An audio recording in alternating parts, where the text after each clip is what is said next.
오늘은 메일로 온 구독자님 사연 한번 읽어보겠습니다. 저는 20대 초반의 여자입니다. 저는 연인 관계인 사람이 생기면 마음속에 분노 버튼이 생기는 것 같습니다. 조금이라도 부탁을 거절하거나 무심한 태도를 보이면 눈물이 날 정도로 서운하고 화가 납니다. 분노에 휩싸입니다. 일반적인 주변 친구들에게는 제 부탁을 거절하거나 무심한 반응을 조금 보인다고 해도 화가 나거나 하진 않습니다. 서운하지만 그러려니 합니다. 저도 세상에 저의 부탁과 모든 기대에 부응하고 맞춰줄 수 있는 사람은 없다는 것을 잘 알고 있습니다. 하지만 연인 관계로 발전한 사람에게는 이렇게 과하게 감정이 동요하고 제 스스로를 진정시키는 게 너무 힘이 듭니다. 그런 순간들이 너무 빈번하고 예측할 수 없게 일어납니다. 연인이 생겨도 그런 누군가가 존재한다는 것 자체만으로 저에게 너무 스트레스입니다. 그래서 많이 좋아했던 남자친구와 헤어지고도 저의 분노 버튼이 없어졌다는 생각에 오히려 후련한 마음도 들었어요. 혹시나 해서 하는 말인데 저는 과거에 연인이 바람을 피우거나 한 경험은 전혀 없어요. 대체로 착한 남자친구만 만나왔어요. 근데 이런 착한 남자친구가 저와의 약속을 취소하거나 전화 달라고 했는데 안 하는 등 정말 사소한 일에 갑자기 제가 폭발을 하는 거예요. 저도 제가 왜 그런가 생각해봤어요. 제가 유학 생활을 하고 있어서 외롭고 불안하고 예민한 걸까? 내가 과한 기대를 하고 있는 걸까? 이 사람이 나를 언제 저버릴까 불안해서 그런 걸까? 하지만 전 유학 생활도 멈출 수 없고 누구보다 가깝고 서로 의지하는 연인 관계도 가지고 싶습니다. 정말 매 순간 심호흡하고 진정하려는 노력을 하면서까지 그런 관계를 이어나가야 하는 걸까요? 근데 그렇게 하면 언젠가는 제가 좋아지는 걸까요? 어떻게 해야 할까요? 자, 이런 사연이 왔었는데요. 몇 가지 관점에서 저의 의견을 말씀드려 보겠습니다. 우선 자신의 문제를 이렇게 일목요연하게 정리할 수 있다는 것 자체가 정말 대단하세요. 벌써 문제 해결이 시작되고 있는 거거든요. 제일 어려운 단계가 바로 이 문제를 인식하는 단계인데요. 대부분의 사람들은 원인이 나에게 있어도 다 남 탓을 합니다. 남친이 잘못해서 소홀해서 날 챙겨주지 않아서 고민이에요. 이 쓰레기 같은 남자들, 어디 좋은 남자 없나? 근데 사연자님께서는 지금 자신의 문제를 정확하게 인지하셨어요. 20대 초반이라고 하셨는데 너무 대단합니다. 근데 이런 통찰, 이런 인사이트를 사연자분 혼자 얻었을 수도 있지만 아마도 이랬을 수 있어요. 이전에 사귀었던 연인 중에 현명한 남자분이 있어서 그분과 같이 관계를 탐구하고 노력해서 얻어낸 결과일 수 있단 말이죠. 야 잠깐만 봐봐. 지금 너가 화가 난 건 내 탓이 아니야. 잘 봐.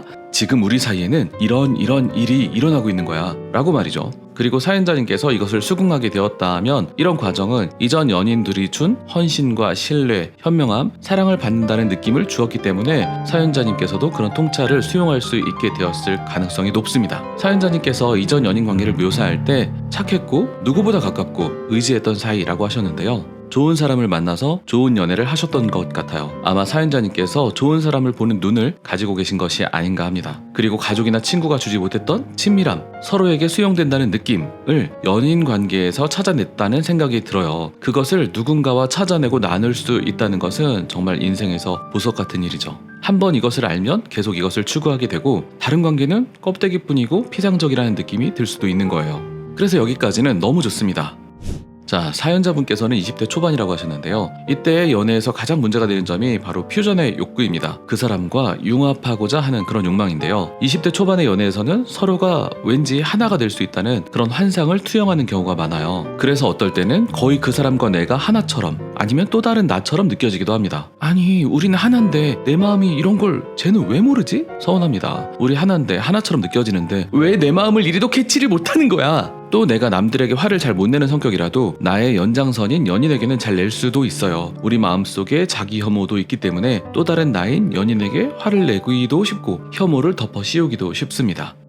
우리는 아기였을 때 자신과 세상, 나와 엄마를 구분하지 못한다고 합니다. 그러다가 엄마도 내가 아니라는 것, 인간은 분리될 수밖에 없고 외로운 존재이고 누구도 나를 그렇게 깊이 이해하지는 못한다는 것, 이것을 받아들이는데 깊은 좌절과 애도를 겪게 된다고 생각합니다. 그래서 시니컬해지기도 하고 사람을 겁내게 되기도 하죠. 그러다가 연애를 시작하게 되면 다시 한번 상대와 융합하고 퓨전하고자 하는 기대가 스물스물 올라오게 됩니다. 그러면서 정말 어떤 때는 또 하나가 된 것처럼 느껴지기도 해요. 그렇게 되면서 아까 설명드린 대로 답답함, 혐오, 분노가 생겨날 수 있어요. 결국은 다시 예전처럼 나는 누구와 하나가 될 수 없고 분리가 될 수밖에 없다는 것에 다시 고통스럽게 좌절을 겪어야 하는 것이죠. 또 그런 점을 많이 애도하고 많이 슬퍼해야 하는 과정이 기다리고 있습니다. 심하게 다투고 돌아오는 길에 거리를 멍하니 걸으면서 애도가 이루어지기도 하고 밤에 잠자리에 누워서 짓누르는 무거운 가슴으로 애도가 진행될 수도 있겠죠. 하지만 결국 인간은 다른 사람과 융합하거나 하나가 될 수는 없습니다.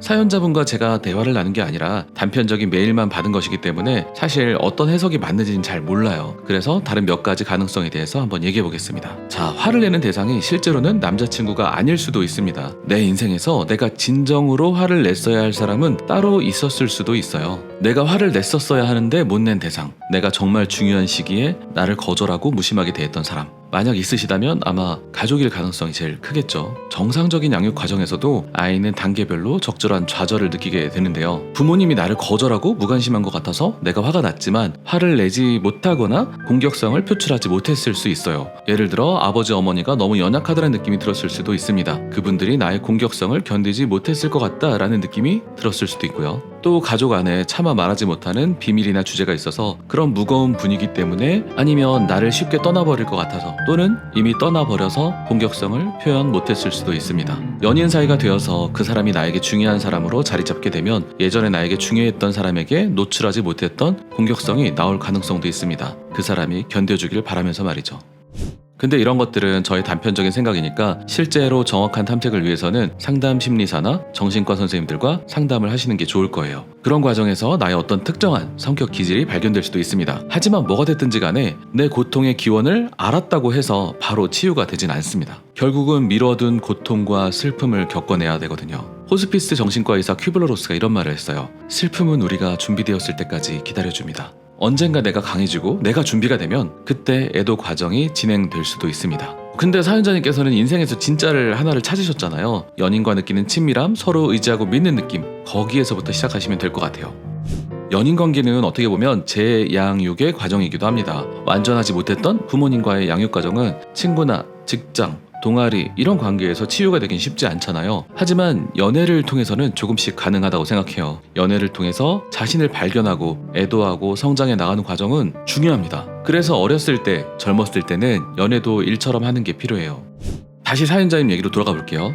연인과의 마음거리 조절을 어떻게 해야 할지 궁금합니다. 정말 매 순간 심호흡하고 진정하려는 노력을 하면서 관계를 이어나가야 하는 걸까요? 자, 사연자님께서는 나 자신에게 어떤 문제가 있다는 걸 인지했기 때문에 정말 중요한 고비는 사실 넘어간 거예요. 그 문제에다가 융합의 욕구니, 해결되지 못한 감정이니, 무슨 성격 기질이니 이렇게 이름을 붙이는 것은 훨씬 덜 중요합니다. 예전에 하셨던 것처럼 착하고 현명한 사연자님을 아껴주는 연인을 만나서 다시 그 친밀함을 만들고, 그리고 나서 돌발적인 분노가 왔을 때 둘이 같이 다루어가는 것이 앞으로 남은 과정이에요. 같이 또 있다면 분노가 확 이렇게 올라올 텐데 가장 좋은 것은 그 순간에 한 발짝 떨어질 수 있으면 가장 좋겠죠. 지금 화가 너무 많이 나. 진짜 미안해. 지금 내가 너를 해칠 수도 있어. 잠깐만 떨어져 있거나 내가 이겨낼 수 있도록 나를 좀 도와줘. 근데 사실 보통 이렇게 안 되죠. 화 막 내고 막 시간이 지나서 화가 식고 나서야, 그때서야 후회가 몰려옵니다.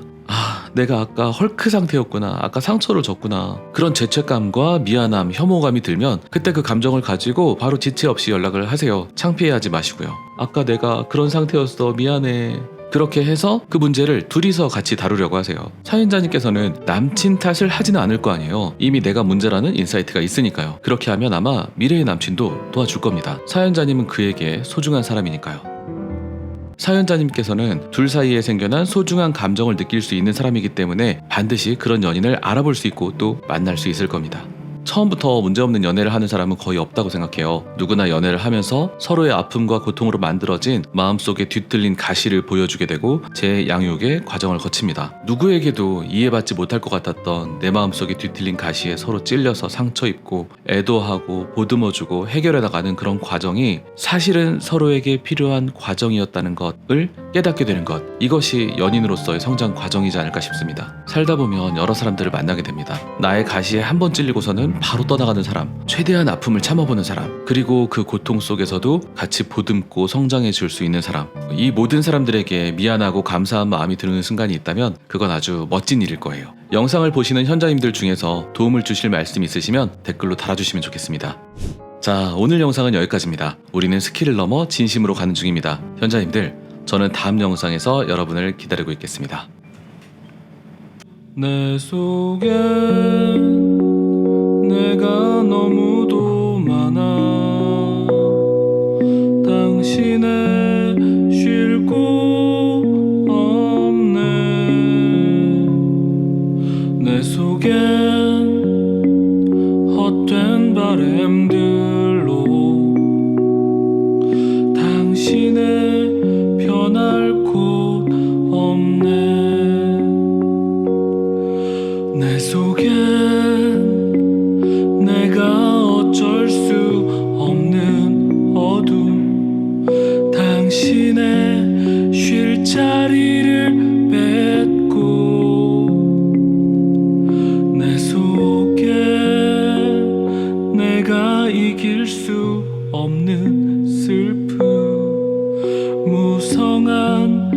가시나무 숲 같네.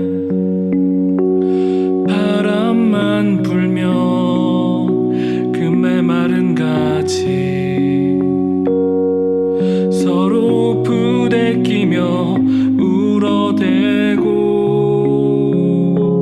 쉴 곳을 찾아 지쳐 날아오. 어린 새들도 가시에 찔려 날아가고 바람만 불면 외롭고 또 괴로워. 슬픈 노래를 부르던 날이 많았는데 내 손